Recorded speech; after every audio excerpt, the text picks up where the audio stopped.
What's good, anime fam?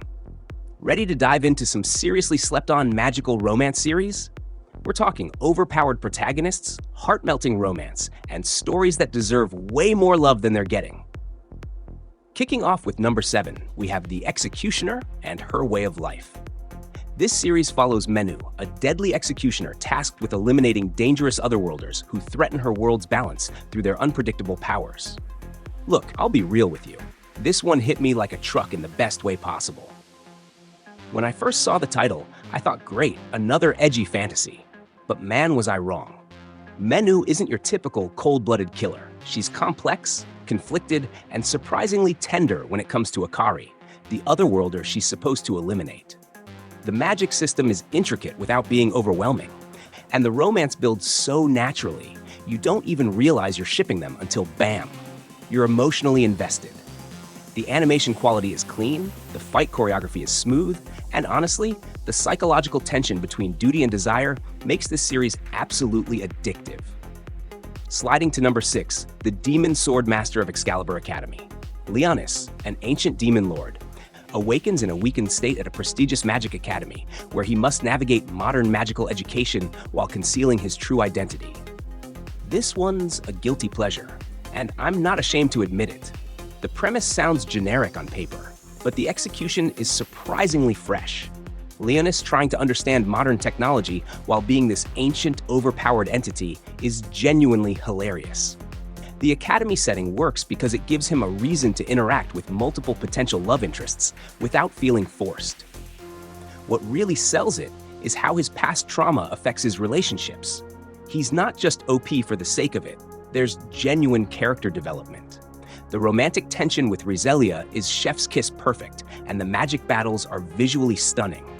Plus, the voice acting really brings out Leonis' internal struggle between his demon lord persona and his growing attachment to his new life. Landing on number 5, we've got the Do-Over Damsel conquers the Dragon Emperor. Jill, armed with knowledge from her previous life, strategically navigates political intrigue and romance while working to change her fate and win over the fearsome Dragon Emperor Hades. Okay, can we talk about how refreshing it is to have a female protagonist who actually uses her brain? Jill isn't just stumbling through her second life hoping things work out. She's playing 4D chess with everyone around her. The political maneuvering is genuinely engaging. And Hades isn't your typical brooding male lead. He's powerful, yes, but also surprisingly vulnerable and earnest. Their relationship develops through mutual respect and understanding, rather than just physical attraction.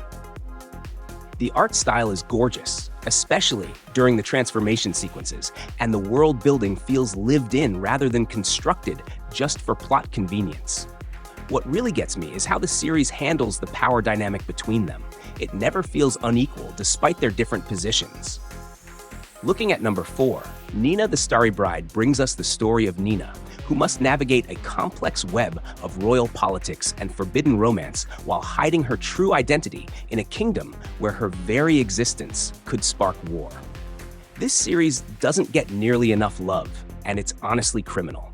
The political intrigue is Game of Thrones level complex, but without the unnecessary darkness.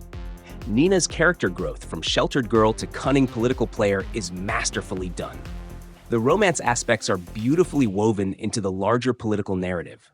Every relationship serves a purpose beyond just romantic tension.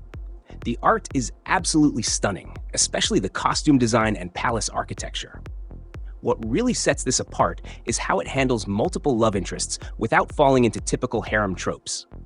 Each potential partner represents different paths Nenah could take, and the emotional weight of her choices feels real. The magical elements are subtle but impactful, enhancing the story rather than overwhelming it. Moving to number 3, Sasaki and Peeps follows an ordinary businessman who discovers his pet bird is actually a powerful sage from another world, leading to interdimensional adventures mixing corporate life with magical chaos. I cannot express how much I love the sheer absurdity of this concept, executed with complete sincerity. Sasaki treating interdimensional travel like a business opportunity while maintaining his day job is peak comedy. The romance subplot with the psychic investigator adds this perfect layer of normalcy to the supernatural chaos. Peeps, being this ancient wise mentor trapped in a cute bird body, creates some of the funniest moments in anime this year. The magic system is well thought out, and the way modern business principles apply to fantasy economics is surprisingly engaging. What makes this special is how it balances comedy with genuine character development. Sasaki's growing confidence and his romantic relationship both feel earned rather than handed to him.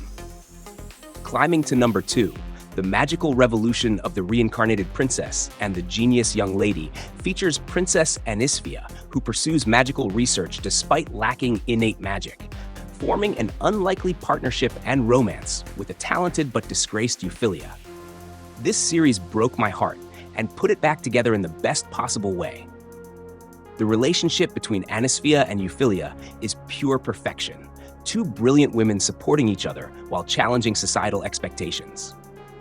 Anisfia's determination to create magic through science and innovation is genuinely inspiring.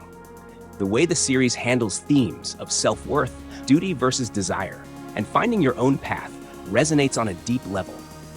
The animation quality is consistently excellent, and the magical inventions are creative and visually impressive. What really sells this series is the emotional authenticity of the relationship. Both characters have flaws and insecurities that feel real, and watching them grow together is incredibly satisfying. The political elements never overshadow the personal story, and the resolution feels earned. Reaching our number 1 spot, An Archdemon's Dilemma: How to Love Your Elf Bride tells the story of Zagan, a powerful archdemon who purchases an elf slave named Nephi at an auction, only to struggle with unfamiliar feelings of love and protectiveness. This series is absolutely everything I want in a magical romance anime. Zagan, being this incredibly powerful demon who's completely clueless about basic human emotions, is endlessly endearing. The premise could have been problematic, but the series handles it with surprising maturity and genuine care. Nephi isn't just a passive love interest. She has agency, grows stronger throughout the series, and genuinely helps Zagan become a better person. The supporting cast is fantastic, each bringing their own unique dynamic to the found family they create. The animation during the magical sequences is breathtaking, and the domestic moments between Zagan and Nephi are tooth-achingly sweet. What elevates this above typical romance anime is how it explores themes of redemption, found family, and learning to be vulnerable with someone you love.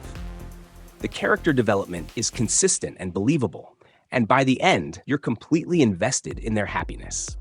These hidden gems prove that the magic romance genre has so much more to offer than the mainstream hits. Each brings something unique to the table, whether it's complex world building, genuine character development, or just pure emotional satisfaction. Which one are you adding to your watch list first? Let me know in the comments below.